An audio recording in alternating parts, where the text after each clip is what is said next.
Hello, welcome back to the Modern Leader Way. Happy Christmas. I hope you're having a great time off. If you're listening to this at the time it was released anyway, and if you're watching me on YouTube, you will see I am adorning my beautiful snowflakes.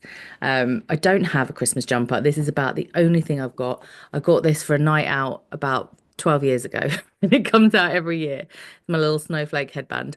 Um, but I hope you've had a lovely time and that you are still really very much in those kind of Christmassy festive vibes.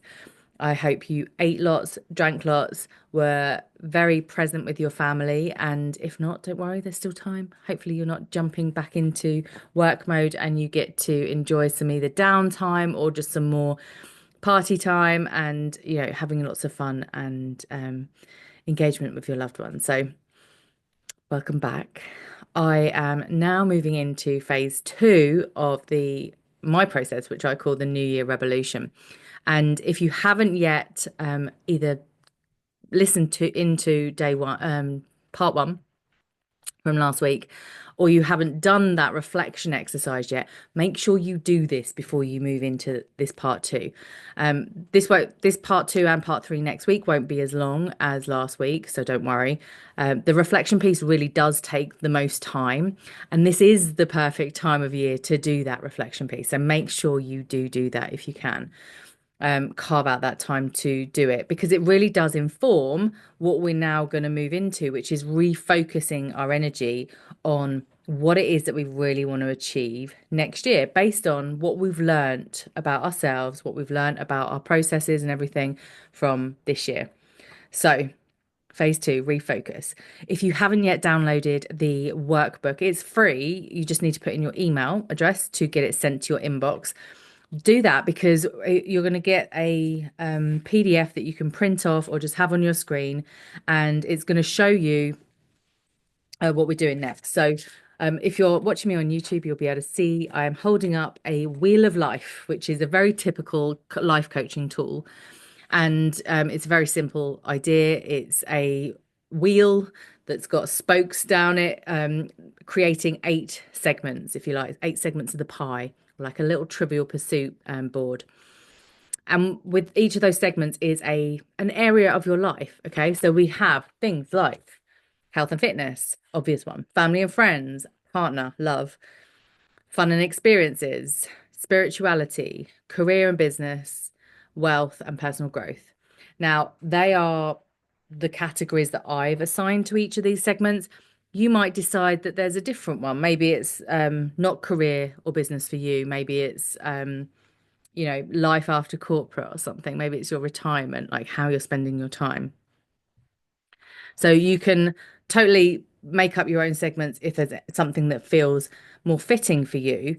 But the idea with this is that we score each area out of 10, from 1 to 10, like where does each area land for you? So I've indicated on mine where I've scored mine. So for example, I've scored spirituality, career and business and wealth around the 6 level. So it's lower than I perhaps would like it to be. Personal growth is up at a 9. I'm always growing. It's one of my values, right? So it's always going to be up there, as in I'm happy with where it is at the moment as well. My health and fitness, I've scored around 7, along with my fun and experiences. And what you get to do then is take a step back and look at like, where are you comfortable with where you're at? And where do you feel like there's an area of your life that needs a little bit more of your attention? So, for example, my spirituality score is quite low this year. And in the past, it's been higher because I have been like focused on, more learning more spiritual tools, being more connected to myself emotionally and that kind of thing. That's kind of where I score spiritual, where I see spirituality. And I've scored it kind of on the lower end of the scale, but I'm okay with it being there. So you might score low, but you might also be okay with it being there. What you want to do is go, oh, that's lower than I would like it to be, and I would like to work on that this year. So for me, and I would recommend for you for going through this process, just pick one and then you can come and repeat this process. All right. So I have picked out my career and business, but for the sake of this process, I am going to focus on my health and fitness. So I scored it as a 7, Last year it was probably a five. So I've improved it this year, having had some focus on it, but I know there's room for more improvement. I want to go strong out of the gates into 2025 and really focus on this area of my life. So once you've done that, um, you get to just declare it in a blank sheet of your journal or your notebook. My area of focus for next year is health and fitness for me.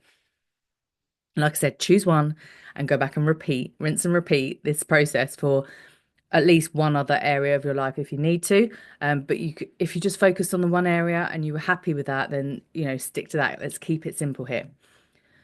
So, thinking about this area of your life, we want to have three columns, or you could do 3 pages. Normally, what we think about is what do I want to have? Like in terms of like my health and fitness, I want to lose weight. I want to have more fitness, more strength, more mobility, more flexibility, that kind of thing. I want to have like been able to run 10K by the end of the year. So this year I'm going to be running 5K tomorrow at the time of recording. And yeah, next year I want to have been able to run at least 10K. And I've done that before and I thought I'd never run again. So actually getting to 5K is great. But actually I want to be able to say I've done it. So we think about these things in terms of like what do I want to have? So in terms of career and business, for example, in your career, you might want to have a promotion this year. You might want to have a pay rise. You might want to have more opportunities um, to shine. You might want to have leadership development training on your PDP, personal development plan. So there's all these things that you get to think about. And this is like your vision for 2025. Okay. So when you tap into your vision for this area of your life for next year, what do you want to have? That's one column. The next column is like all of the things that you want to do in that area of your life. So, doing for me in the area of health and fitness is probably going to be things like um, I want to keep on running. I want to increase my fitness. I want to increase my pace, my distance in terms of runs. I want to do more gym sessions. I want to go to a kettlebell session in particular. I want to go to my run coach Will's got a shuffle class that I want to do. I want to do more meal planning and prep because I know that just like that suits my way of like moving through life. I want to take more supplements and enzymes. I want to do more fasting. I want to fast once a week for at least 12 hours, like not 12 hours, for at least 20 hours. So I want to do more cleanses, maybe not as regularly as I'd like to, but possibly once a quarter. I'd like to do one of the cleanses like the faster cleanse I did this year, and I want to do some longer walks. So in that area of your life, what is it that you want to have and what is it you want to do? And then the final one, the third page or the third column is what do you want to be? Like who do you want to be, should I say? So for me, I want to be more dedicated. I want to be consistent. I want to be fit. I want to have that fit identity. I want to be strong. I want to be a runner. Like literally, I want to say I'm a runner. I want to be a gym goer. It just gets to be part of my identity, like it once was, that I am just someone that exercises regularly. I want to be lighter. I want to be pain free. I want to be energized and vibrant. So these are some of the things that we want to be, do, and have. And the reason I'm getting you to think about all of these three categories is because we usually focus on either what it is that I want to have at the end of this, or what it is that I want to do, like I need to do to get it. And actually, in the being, like who do I need to be? This is kind of where the shift change happens because if you are the same person as you were before, then you're going to get the same results as you've had before. And actually, when we shift, like make some shifts in who we're being, who we're showing up as, who we identify as, that is when we get the different results. All right. So, and if you don't know what you want, think of what you don't want. Like, who are you being that you don't want to be anymore? For me, like a lazy comes up a lot. So if I don't want to be lazy, who do I want to be? Oh, well, I want to be active, right? I want to be someone that goes and gets it. I want to be someone that's, yeah, it's just like part of my life that I'm not lazy. Like I go and do things. Um, and if you don't want to have pain, for example, what do you want to have? Well, I want to be pain free for sure. So you just get to think about what you don't want and then flip it. If you don't want to have anxiety, for example, what does the opposite of anxiety look like? It's probably, that peace of mind. So this is your vision. Like what you're mapping out here is your vision for 2025. So again, give this some time and some space and sit down and like just riff on it and then come and refine it. And you don't have to perfect it, but certainly give it some like real airtime. So that's your vision. And then like just sitting in with that, like why is it that you want that? Like ultimately, what is your why? Right. So oftentimes we think about losing weight, for example. Like, but why do you want to lose weight? How are you going to feel when you lose weight? This is your purpose in like this is giving that purpose behind all these things that you say you want. So for me, in the area of my life of health and fitness, the reason I want to be, do, and have all those things, the reason I have that vision is because I really want to feel alive. I want to feel alive as I grow older. I don't want to feel like this is the downward turn and that it's downhill from here on. I want to feel alive. I want to feel vibrant. I want to feel energized. And I want to have a spring in my step, right? I want to feel light as I move through life. This is why I do what I do, or I want to do what I want to do around my health and fitness. So once we have that, and this is so we have our area of life that we're focusing on, we have our vision for what we want to be, do, and have, and we have our purpose, why we're doing it. What we're going to do is look at why you don't already have it, right? Because it's a want, it's something out there because you don't have it yet. So why don't you have it yet? There is probably a reason. And this is where if you've set the same goals coming out the gates every year, this is when you get to go, okay, there's a reason I haven't done this in the past. There's a reason this is coming up again. It's because I obviously really want it. So let's look at why you don't have it yet. So this I call reveal and rewire, and we kind of did this in phase one with 2024 equals. So it's kind of the equals game, if you like. But this one, we're actually going to replace where we had 2024. We're going to replace that with your area of your life that you're looking at. So for me, I would do health and fitness equals. And so this is fresh page on your in your journal, in your notebook, and you're going to sit with everything that comes up that feels a bit icky, a bit sticky, a bit like clunky. This junk, right? We're revealing the junk in your trunk when it comes to this area of your life that you say you so desperately want to improve. So for me, when I think of health and fitness and all the like negative connotations that come with that, I think, well, I'm overweight, right? I feel sluggish. Sometimes I can't stop eating. I still overeat. Health and fitness equals fat piggy. But this is like words I've literally put down when I've done this exercise. Um, Health and fitness equals, well, I'm a bit of a failure, really. Health and fitness equals lethargic. It's still an effort. Health and fitness equals, I'm struggling. Health and fitness equals, am I ever going to make it? Health and fitness equals, but I'm unhealthy. Health and fitness equals, I can't be asked sometimes. Health and fitness equals, I'm inconsistent. Health and fitness equals, well, I'm meant to be fat, right? So I'm being unapologetic in what I'm sharing there because this is the stuff that comes up. Like it's not that I'm walking around thinking this consciously, but subconsciously it's there. These are still things that perhaps get in our way when we go about wanting to make positive change in our life. So exhaust yourself with this, like literally go to the end of the page. And if you need to go on the other side of the page as well, like literally it's better out than in all this stuff because it's there and we want to reveal it because when we reveal it, we can do something with it. So when you have exhausted all of these kind of like negative associations that have with this area of your life, we want to make this kind of clearing statement. So we're going to be like, I release the above and I open myself up to believing or thinking that health and fitness equals, or your area of life equals, all the positive associations. Now, normally I do this in a separate workshop in the new year, but I wanted to try it here as well, just to make it easy enough for you. So, on the other side of the page or on a new page, you choose all the positive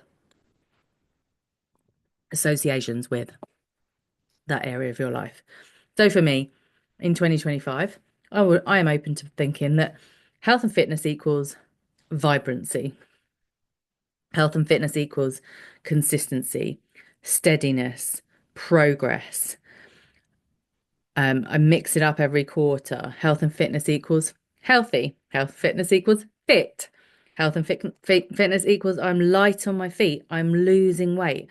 Health and fitness equals who I am. Health and fitness equals a priority. Health and fitness equals a knock-on impact on my business and my identity. Health and fitness equals an identity. Health and fitness equals it's my time to be health and fit. Health and fitness equals breaking generational patterns. I was like, oh, where did that come from? That was a biggie. Health and fitness equals determined. Healthy choices, easy, my birthright. Right. So you can see all of these are positives. And actually, sometimes when I get a bit stuck, I look to the other side of the page where I had a negative and I just flip it. Like I get to like see, like bring some light to the other side of that thing that perhaps has been there and given us the niggles all along. So, and for me, like something like inconsistent, like I've always felt like I'm inconsistent and therefore like I can't do anything consistently. But actually, if I just allow myself to sit in the vibe of consistency, I am consistent. Like, how does that sort of fit for size? Because we are so wired to look at the negative. And actually, when we start to allow ourselves to have this language of the flip side of that, the positive, we get to play in that arena. So when you have exhausted both sides of the page, what we want to do is, where I said, oh, that breaking generational patterns kind of had this like, oh, impact on me. It's like I don't really know where that came from. It's not something I thought of saying like to be clever or that I flipped from the other side of the page. It was just something that came through me as I was writing, as I was like getting this stuff out of me. So I've actually highlighted that one. I've given it a circle because what we want to do with this exercise is we want to go, there's this new positive belief that's come through that had an impact on me, either emotionally or somehow physiologically. And I want to try that on for size as I move through the day. So for me, I'm going to try on for size my health and fitness in 2025 is going to be me breaking generational patterns. And what I mean by that is like it's been a pattern, right? My uncle who passed away recently, sadly, had, many complications as a result of his tendency to overeat on all the sweet treats, and smoke and drink alcohol in the past. But certainly his one vice, if you like, was the sweet treats. And like that side of the family have a real, let's say, attachment to using food and the sweet foods for kind of comfort. And that's where the habits come from. And, as you heard from my Confessions of a Secret Binge Eater, I've kind of inherited this in a way. So it's not for me to shirk responsibility. I've obviously, there's been, as you heard through my story, there has been many things in this lifetime, in my lifetime, that have led me to turn to food. But why did I turn to food and not self-harming? Why did I turn to food and not alcohol or drugs? Why did I turn to food and not turn to something else? Boys, for example, or these other coping mechanisms that we have. And part of it is because I was too young to know about those other things and it was accessible and it's easy to do. But there is also in me, in my DNA, there is an inherited habit, if you like. So this is one that I'm going to really walk around my day and just let that percolate in my mind. and circle back to it as often as I can as a reminder that this is big. This is bigger than just wanting to improve my health and fitness. This is me breaking generational patterns potentially. So we want to choose one that stood out to you as like, oof, that packed a punch. And just try it on for size. Maybe write it on a post-it note and stick it somewhere that you're going to see it. And just as that reminder, because what we're doing here is rewiring your brain to think of this rather than the flip side. Okay. And then what we do off the back of this, what I call the equals game, is we might feel inspired to go do something now. Like we don't have to wait until we're ready, like we're on the 1st of January. What are you inspired to do now? And when I did this exercise yesterday, I was really inspired to go out for my walk like now. I knew I was going out for a walk at some point, but I was like, I want to go now. And so I got up and we actually went out for a longer than usual walk. And I believe that's a part of me doing this exercise where I was like, yeah, I'm really going to focus on my health and fitness. I'm going to go further for longer, I'm going to be fitter and I'm breaking generational patterns. So that is phase two. And this is really going to inform how we set our goals going into the new year. So next week, I will be back to talk about, to walk you through part three. If you want a sneak peek, obviously go download your workbook and work through that. And yeah, there is where we're really going to get into those SMART goals for the year and kind of like the missing ingredient, if you like, when we do set goals, which is really going to serve you powerfully moving into next year and also um, hopefully mean that they actually stick this time. All right. So I will leave it there. Thank you for being here again. If there's anything that comes up for you from this that you want to chat about further, you can send me a text message actually in the show notes, or you can drop me an email or find me on social media and drop me a message. I'd love to hear what your area of life is and what it is that you're focusing on, what your big vision is for the next year. All right. Take care. Have the best New Year celebrations, and I will see you in the new year. Take care.